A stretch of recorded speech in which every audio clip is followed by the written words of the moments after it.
Hey, it's Beth here, episode 489. Okay, I saw this article today in the Wall Street Journal, and it's true. It's called Girl Math. And the premise is, if it's under $5, it's free. The logic of girl math. It's such a great article. It says the rules are simple. Using cash doesn't really count as spending. I feel that way. I also love, with cash, you don't have to ever retrace your steps. You don't have to relive whatever you did. There's no trace of it. No MasterCard with, what did you go to, Martha's popsicle store for? I don't remember. You don't have to remember anything. It's all free and clear with cash. But they say that if it's under $5, it's free. Savings are earnings, and anything under $5 is free. A refund is free money. Now, I do feel this way. There's this woman, her name is Nadia, and she's a social worker, so that's a lovely thing to do. For her fun, she returns Halloween items, and with the money that she saves, she spends it on herself. She doesn't have to worry about her kids or anything. I think that's brilliant. Okay, so this Americans embracing the latest personal finance pastime, justifying discretionary purchases with artful arithmetic, and then sharing their handiwork with friends, family, and co-workers, and even strangers on a train. I love this. So here's some of them that they've cooked up. Okay, tattoos. Now, I'm not going to judge. They say tattoos are basically free because you pay for it once and have it till you die. Now, okay, I've got to explain this kind of wisdom. Okay. Josh, the co-owner of a used sporting goods store in Alaska, so this guy has a lot of time on his hands to think. He bought an exercise bike for physical therapy after he tore his ACL. Okay, good for you. Good for you, Josh. He paid $400 for it. He decided if I ride the bike 400 times, it only costs me $1 a ride. And since he's ridden it 4,000 times, each ride cost $0.10. Great way to look at life. I mean, this is fun. Okay, so regardless of whether you're male or female, when you're spending small amounts like $5, your brain doesn't register that it could be a lot of money, even though in reality, $5 a day is $1,825 a year and could be around $150,000 if you invested it over 30 years at 6%. That is talking to a killjoy. A party pooper. It's not anything. It's just $5. Just leave it alone. Let her have some fun. This woman says that as a mom, she's always feeling guilty if she buys herself anything. So recently, this woman must be 35 because she wanted a pair of Doc Martens, or 40. That was in when she was a teenager. Okay, I get it. Relive it. She's going through a midlife crisis. Let's find out what happened. She wanted this pair of Doc Martens that are so ugly for $130. In her search, she found a similar pair that cost only $50. By her computation in her little brain, buying the cheaper shoes meant she had actually made money. There was now $80 more for her to buy some clothes, and she didn't have to feel guilty about not spending it on her children because she saved $80. That's all she focused on. This is great. More recently, the droll phrase, I don't think it's droll, girl math, took off thanks to a New Zealand radio show that created this playful idea. Of course, men wanted in, and men math, boy math, we didn't care about it because it all made sense. So that was out, okay? One segment featured a mom of two who wanted help rationalizing now, buying a $400 plus hairdryer. That is going to take some effort. That's a lot of money for a hairdryer. Though it made a big dent in her wallet, it tamed her hair and took only 2 minutes to dry instead of 40 minutes. So her friend said to her, "You're actually making money at an hourly rate for the time that you're saving, not drying your hair. That's 38 extra minutes a day to make money. So you're saving money." Okay, that the boy math guys didn't go for it, and I'm having a little trouble with that one myself. And I'm firmly in this camp. But that one was tough. Francis, the financial firm president, says that women are just as money savvy as men, and that a better name for this kind of math should be called dumb math. I don't think that's fair. Now we get to this little girl. She is so cute. Her name is Marley.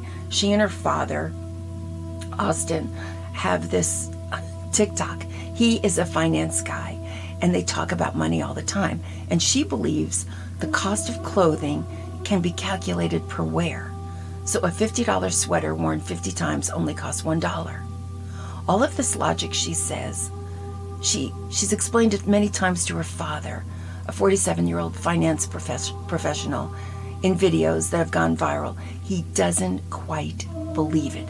He often rebuts her arguments, pointing out the faulty calculations in the fatherly fashion. Okay? He's saying, you're wrong. You're adorable and I love you, but you're wrong. So they fight back and forth about this. But during a Google Hangout call with the Journal, the father and daughter bickered over the wisdom of hitting a spending threshold to get free shipping. Now this one I totally believe. She believes that if the shipping is $5, I'll get another $10 shirt for free shipping, because I'd rather pay for the product and not something I don't have to return. I don't want to just give them $5. I want something for it. The father says, you've just fallen prey. I should do his voice. Honey, you've just fallen prey to consumerism culture by spending money on something you didn't need in the first place. She says, Dad, it's an adorable shirt. Still, such shopping riddles don't bother him if people are financially responsible, which he said his daughter is. Of course he did. I've seen some men spend $8,000 on triathlon wheels because it might save them a millisecond. I've seen guys spend $3,000 on new golf clubs that might save one of their strokes. So he says to his daughter, honey, it really is just $5. Okay, this is the other one I think. When I go shopping, I go down the aisles and I don't want to whip out my credit card. If I find something that I'm going to buy and I'm whipping out my credit card, I'm much more likely to find other things.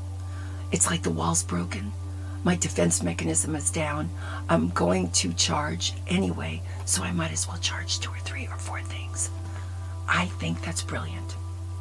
I think gift giving should be even. You and your friend should figure it out. I mean, just figure it out. Or don't give each other gifts and take each other out to lunch. Gift giving gets really complicated, but I don't think giving people money is a gift. I think you should just take them out for lunch. Or if they're a kid and they need money, that's one thing. But if it's a woman in her 70s and she doesn't need money, she needs company. Take her out to lunch. That's a big gift.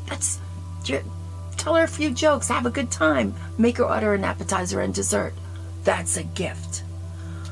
And I hate people who split the bill, because that is, in girl money, minutia. When it gets down to $13.52, you have spent 5 minutes taking me completely out of the good time I was having. I would rather pay, and you can pay next time. That's girl logic too, okay? And if you find an outfit that's reduced more than 50%, if it's reduced 75%, it's free.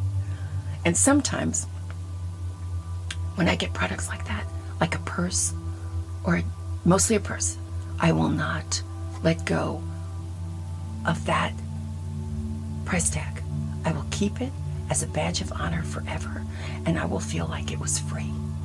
It's given me so much joy to think that I saved 75% on something that I don't even care how much it is. I've got to have it. I've got to do that. I've got to win that round. And they say that that is girl logic too. And then right above it, there was this article, The Secret to Living to Be 100 Years Old. It says it's not just healthy habits. After 80, it's genetics. If you can make it past 80, there's a 90% chance that all your relatives made it past 80. But the thing is, in my family, I wouldn't have any clue if anybody genetically was to get past 80 because everybody smoked. So that just ruined that whole round. But the whole thing is genetics after that. So listen, I feel, and some people are blessed with their 100 and they've never been sick. That's 15% of the over 100 population. Those guys, that genetic makeup, whatever that is, we need to learn about those people. They need to be the ones, instead of like all these adorable people on television who are exercising and eating perfect food. That's not living. This person who's 100 and has never been sick, smokes 5 cigarettes a day and drinks a fifth of alcohol every day. That guy has genetics that are through the roof. I want to know about that guy. I don't want to know about somebody who's going to live a life I can't stand. I wouldn't be able to be that perfect. And if I was, my life would seem too long and too boring, and I wouldn't want to do it. I want to have dessert, and I want to live as long as I can. But now that I know that it's genetics, I don't have to try. I don't have to feel bad. I don't have to do that diet where you eat such little food that you live longer. I don't want to do that. I just want to leave it up. And I've got my genetics are up in the air. It's a mystery what anybody could have done had they not smoked. So I'm just going to let it go. And I'm just going to eat what I want and live like I want. Exercise as little as I want. And enjoy going out to lunch. That to me is exercise. Walking from my parked car, which I try to park far away, to the restaurant, I consider that walking.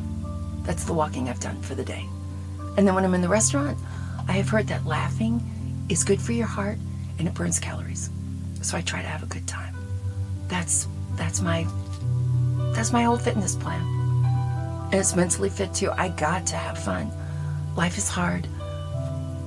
If there's a moment that I can be happy, I'm going to take it because I got to be strong for when I'm not happy. So that's my golden rule for survival now. Mental health survival. It changes every day because none of them are working, and I don't expect this one to work, but I think it's the most fun idea I've come up with yet. So I might do it for more than one day. So that's what I've got. Stay sane, and I will be back. Girl Math.